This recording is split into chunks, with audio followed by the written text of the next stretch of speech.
حدیث پیش کی ہے ابن حبان، صحیح ہے ابان میں ہے، صحیح ہے ابن خزیمہ میں ہے۔ اس سے پہلے جو ان کی ویڈیو ہے اس میں تو اس انداز سے بتا رہے تھے کہ کہیں پہ کوئی روایت ہی موجود نہیں ہے۔ تاثر ایسا جا رہا تھا کہ 8 رکعات سے متعلق کوئی روایت موجود نہیں ہے۔ اب اس ویڈیو میں وجود مان لیے، انہوں نے یہ مان لیا، یہ تسلیم کر لیا کہ ہاں ایسی روایتیں موجود ہیں۔ تو اب مفتی صاحب کبھی یہ مت بولیے گا اللہ کے نبی صلی اللہ علیہ وسلم نے ان 3 دنوں میں کتنی رکعت پڑھی تھی، اس تعلق سے حدیثیں موجود نہیں ہے، یہ بات مت بولیے گا۔ حالانکہ ابن خزیمہ اور ابن حبان کی صحیح کو صحیح نہیں کہا جا سکتا یقینی طور پر، اس کو بخاری مسلم پہ قیاس نہیں کریں گے۔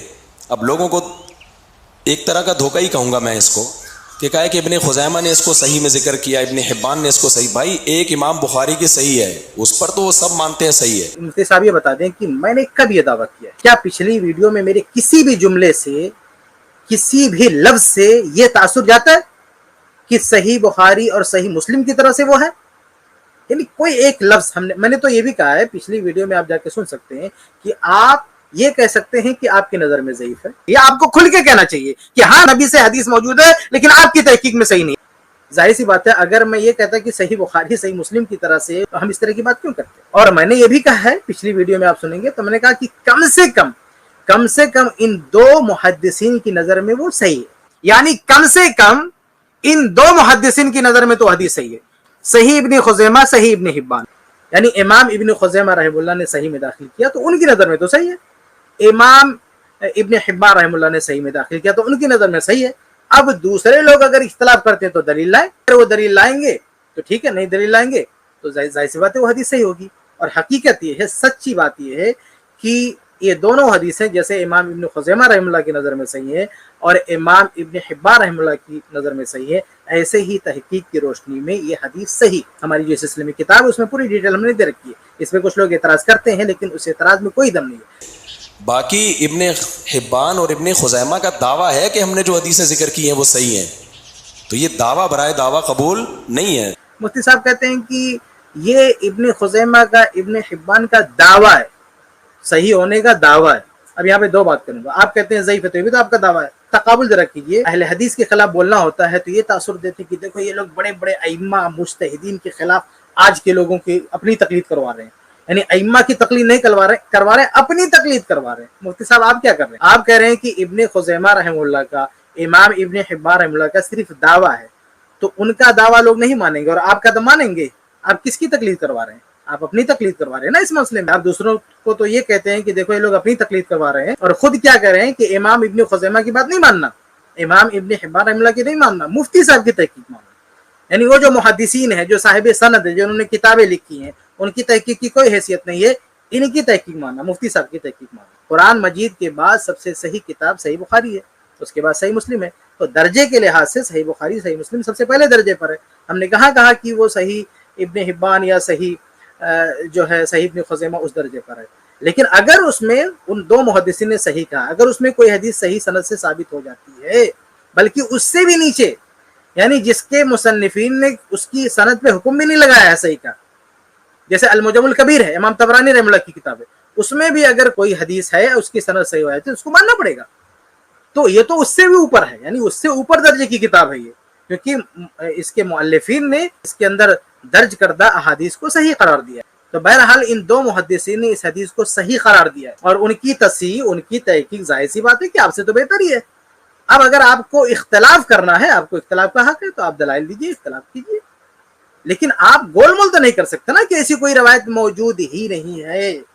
تو خلاصہ یہ ہے کہ پچھلی ویڈیو میں بتایا گیا کہ ایسی روایت موجود ہے، نہ صرف موجود ہے بلکہ ان روایات کو اہل علم نے، محدثین نے صحیح بھی قرار دیا ہے، اور تحقیق کی روشنی میں بھی وہ بات صحیح۔ اور یہ جو میں نے دعویٰ کیا نا صحابہ کا اجماع 20 رکعت پہ، میں ثابت کروں گا انشاءاللہ، اس پہ روایتیں پیش کروں گا، علماء کے اقوال پیش کروں گا۔ 8 کسی ایک صحابی سے بھی منقول نہیں ہے۔ آپ نے یہ کہا کہ کسی بھی صحابی سے 8 رکعت ثابت ہے، ہم کہتے ہیں کسی بھی صحابی سے، چاہے وہ عبداللہ بن مسعود رضی اللہ تعالیٰ عنہ، عبداللہ بن عباس رضی اللہ تعالیٰ عنہ، عمر ابن خطاب رضی اللہ تعالیٰ عنہ، ابو بکر صدیق رضی اللہ تعالیٰ عنہ، کسی ایک بھی صحابی سے 20 رکعت ثابت ہی نہیں ہے۔ جو بھی حرم میں 10 شروع ہوئی ہے 1400 سال میں، آج سے 200 سال پہلے آپ چلے جاؤ نا، پورے روئے زمین پر کہیں دکھا دو 20 رکعت سے کم ہوئی ہو، کہیں بھی نہیں ہوئی ہے۔ دلائل میں یہ چیز ہوتی ہے کہ 200 سال پہلے کیا ہو رہا تھا، 100 سال پہلے کیا ہو رہا تھا، بلکہ اصل دلیل یہ ہے کہ قرآن سے کیا ثابت ہے، حدیث سے کیا ثابت ہے، صحابہ کرام سے ثابت ہے۔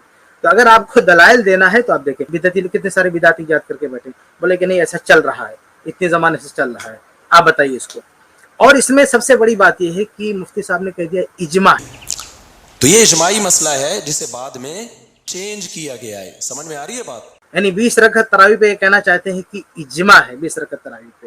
اب مفتی صاحب بتائیں کہ یہ اجماع کا دعویٰ کن لوگوں نے کیا؟ 20 رکعت تراویح کے مسنون ہونے پر کہ یہی سنت ہے، یہ کس نے اجماع نقل کیا؟ کس ثقہ محدث نے کہا کہ 20 رکعت تراویح ہی اجماع، یعنی 20 رکعت نبی سے ثابت ہے، سنت ہے، اور اس کے مسنون ہونے پر اجماع ہے، یہ کس نے کہا ہے؟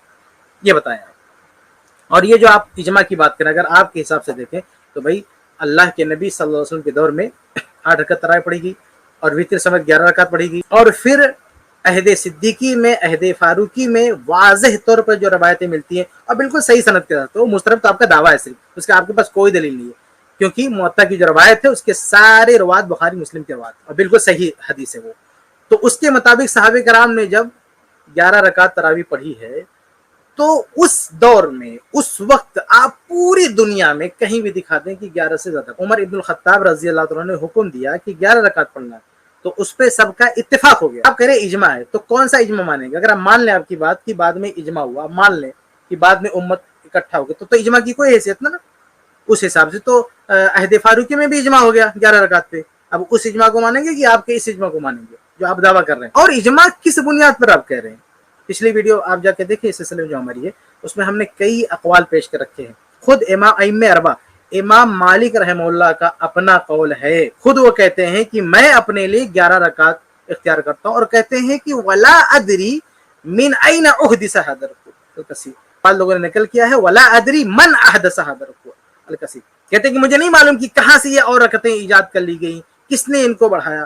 تو آپ بتائیے کون سا اجماع ہے جس میں امام مالک رحمہ اللہ شامل نہیں، ان کو آپ نکال کے باہر کر دیں گے آپ؟ تو بہرحال یہ صرف آپ کا دعویٰ ہے کہ 20 رکعت تراویح پر اجماع ہو چکا ہے، اتفاق ہو چکا ہے، یہ صرف دعویٰ۔ اور آپ کی نظر میں بنیاد کیا؟ وہ صرف وہ حرم کا حوالہ دے رہے ہیں، وہ بھی بعد میں، شروع میں تو 20 بھی نہیں پڑھی جاتی تھی، کبھی جو ہے 11 پڑھی گئی وہاں پہ، اور کبھی 36 پڑھی گئی ہے، کبھی 40 پڑھی گئی ہے، کبھی کچھ پڑھی گئی ہے، اور آپ اس کو کہہ رہے ہیں کہ اجماع ہو گیا۔ کس تعداد پر اجماع ہوا گیا؟ کس دنیا میں آپ رہتے ہیں؟ اجماع اگر ہے تو ایک ہی بات پہ سب کا اتفاق ہونا چاہیے، لیکن الگ الگ اقوال ہیں، کوئی کچھ کہہ رہا ہے، کوئی کچھ کہہ رہا ہے۔ خود حرم جس کو آپ اجماع بول رہے ہیں، اجماع کا مطلب یہ ہوتا ہے کہ حرم میں جو کام ہو رہا ہے وہ اجماع ہو گیا، اور دنیا میں کچھ بھی ہو، کوئی مجتہد کچھ بھی کہے، کس پر عمل کرے، وہ آپ کے اجماع پہ کوئی فرق نہیں پڑے گا۔ یعنی اگر حرم میں کسی مسئلے پہ اتفاق ہو گیا اور وہ بھی کسی دور میں، تو اب وہ اجماع ہو گیا۔ اب حرم سے باہر امام مالک رحمہ اللہ کچھ بھی پڑھے، اجماع پہ کوئی فرق پڑنے والا نہیں ہے۔ حرم سے باہر دوسرے علماء کچھ بھی کریں، کوئی فرق پڑنے والا نہیں ہے، بس حرم میں جو ہو گیا وہ اجماع ہو گیا، یہ آپ کہنا چاہتے ہیں؟ یا باہر کے علماء کا جو عمل ہے یا ان کا جو قول ہے اس پہ کوئی اثر انداز نہیں ہوگا۔ اور حرم میں بھی کہا ہزاروں سال سے جو 20 رکعت ہوتی آئی ہے، یہ کس نے کہا کہ ہزاروں سال سے 20 رکعت ہوتی آئی ہے؟ آپ بار بار ایک جملہ بولتے ہیں کہ جو ہے 20 سے زیادہ تو پڑھی ہے لیکن کم نہیں۔ ارے اگر 40 پڑھی ہے اس کو آپ 20 کر سکتے ہیں تو 20 کو 10 کیوں نہیں کر سکتے؟ 8 رکعت تراویح کا بھی ثبوت مل رہا ہے، وتر سمیت 11 کا ثبوت مل رہا ہے، 10 پڑھ کے 1 رکعت پڑھ کے 11 کیوں نہیں بنا سکتے؟ اگر آپ 40 کا 20 کر سکتے ہیں تو 20 کا اگر کسی نے 10 کر لیا تو آپ کی کیوں تکلیف ہے؟ آپ کو تو کہنا چاہیے تھی اس بات پر اجماع ہو چکا ہے کہ حرم میں جو ہو رہا ہے اس کا کم کیا جا سکتا ہے۔ آپ کہہ رہے ہیں کہ اضافہ ہوا، کس چیز پہ اضافہ ہوا؟ سب سے پہلے حرم میں سب سے پہلے جو رکعت پڑھی گئی ہے وہ 11 کی تعداد میں پڑھی گئی، اب اس پہ اضافہ ہوتا گیا، اب اضافہ ہوتا گیا، پھر آپ کم کرتے آئے، اضافہ ہوتے ہوتے 40 تک گیا، اب آپ نے کم کیا، کم آتے آتے 40 کو آپ نے 20 کر دیا، تو 20 کو 10 کیوں نہیں کر سکتے؟ شروعات جس تعداد پہ ہوئی تھی اس تعداد پہ کیوں نہیں آ سکتے؟ تو بہرحال یہ جو آپ نے اجماع کا دعویٰ کیا ہے اس کی کوئی حقیقت نہیں ہے۔ اور یہ جو میں بار بار کہتا ہوں لفظ تراویح بھی اس پہ فٹ ہی نہیں آتا، اگر یہ 8 رکعتیں یا 10 رکعتیں ہوتی، اس کا بھی یہ جواب گھما پھرا کے دے رہے ہیں۔ کیا گھما پھرا کے جواب دے رہے ہیں؟ اس سے پہلے کی ویڈیو میں اس کا تفصیلی جواب دیا جا چکا ہے، جو آپ نے کہا کہ لفظ تراویح فٹ ہی نہیں ہوتا ہے، آپ کی نظر سے نہیں فٹ ہوتا نا، ورنہ امام بخاری رحمہ اللہ کی نظر میں تو فٹ ہوتا ہے۔ یعنی جن محدثین نے، جن اہل علم نے 11 رکعت کی بات کی اسے تراویح کا نام دیا۔ امام بخاری رحمہ اللہ نے صلاۃ تراویح کا باب قائم کیا، اور اما عائشہ رضی اللہ تعالیٰ عنہ کی روایت لے کے آئے ہیں، موطا امام محمد میں قیام رمضان کا ہے، اس میں اما عائشہ رضی اللہ عنہ کی بات لائے ہیں۔ اور اسی طرح سے جن جن اہل علم نے 11 رکعت کی بات کی ہے بعد میں انہوں نے بھی تراویح کا نام دیا ہے۔ تو لوگوں کے یعنی جو اہل علم ہے، جو علماء ہے، مجتہدین ہیں، تو ان کے یہاں تو تراویح کا لفظ صادق آتا ہے، آپ کی نظر میں صادق نہیں آتا ہے تو اس سے کیا فرق پڑتا ہے؟ بہرحال اس کا تفصیلی جواب میں اس سے پہلے کی ویڈیو میں دے چکا ہوں، اور مفتی صاحب نے صرف بس وہ بات